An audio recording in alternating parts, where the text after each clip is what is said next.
El Salvador has been plagued by gang violence for 2 decades. Experts say that up to 10% of the country's population is involved with gangs. But as CCTV's Michelle Begue reports, some members want to leave their life of crime behind.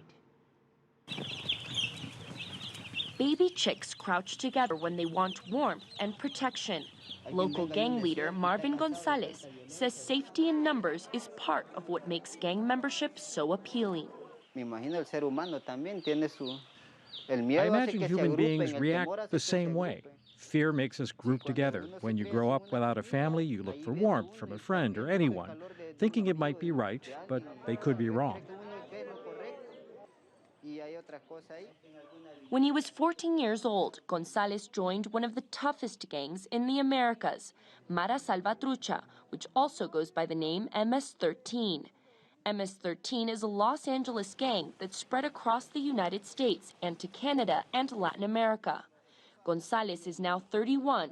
He says the lack of opportunities here in the Salvadoran town of Ilopango attracted him to gang life. I was looking for an identity, and the gangs gave me that. So I joined and got arrested soon after that for homicide and sentenced to 10 years. While serving out his sentence for killing a rival gang member, Gonzalez says he didn't want his children to follow him into a life of crime. He decided to change. By the time Gonzalez left prison, El Salvador had changed too. It was 2012, and El Salvador's biggest rival gangs, Mara Salvatruchas and Barrio 18, had agreed to a truce. Gonzalez found himself on a new path that didn't involve extortion and killing.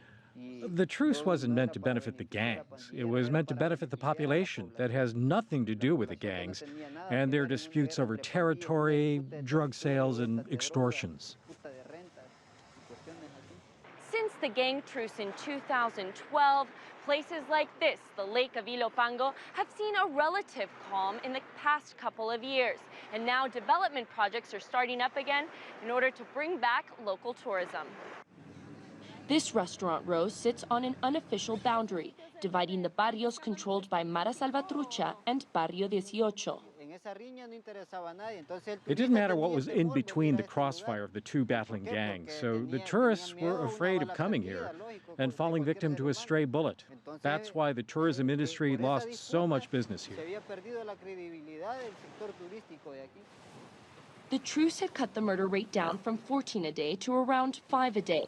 Since it ended in late 2013, local officials say homicides have climbed back up again to 11 a day. But the people of Ilopango are determined to make their town a violence-free zone. La hipótesis es que la mejor forma de encontrar solución para superar el problema de la violencia es, primero, a través del diálogo. Hay que buscar medidas civilizadas para encontrarle salida a este problema. Y segundo, habilitar oportunidades. One of the mediators of this truce, Raúl Mijango, has worked side by side with Marvin Gonzalez and the mayor of Ilopango to create jobs for gang members. That's how this chicken farm got started. 24 of the local MS-13's 700 gang members work here. Con esto que nosotros queremos dar un ejemplo al país. Y el ejemplo es que si queremos alcanzar la paz, tenemos que generar oportunidades. Porque no se puede de manera muy simplista pedirle al joven que abandone la violencia, porque al final de cuentas la violencia en nuestros países se ha convertido en forma de vida para muchos muchachos. Gonzalez says there are no prison programs to rehabilitate gang members who want to learn job skills or finish school. Even if they choose to leave their gangs, their tattoos and gang associations hold them back.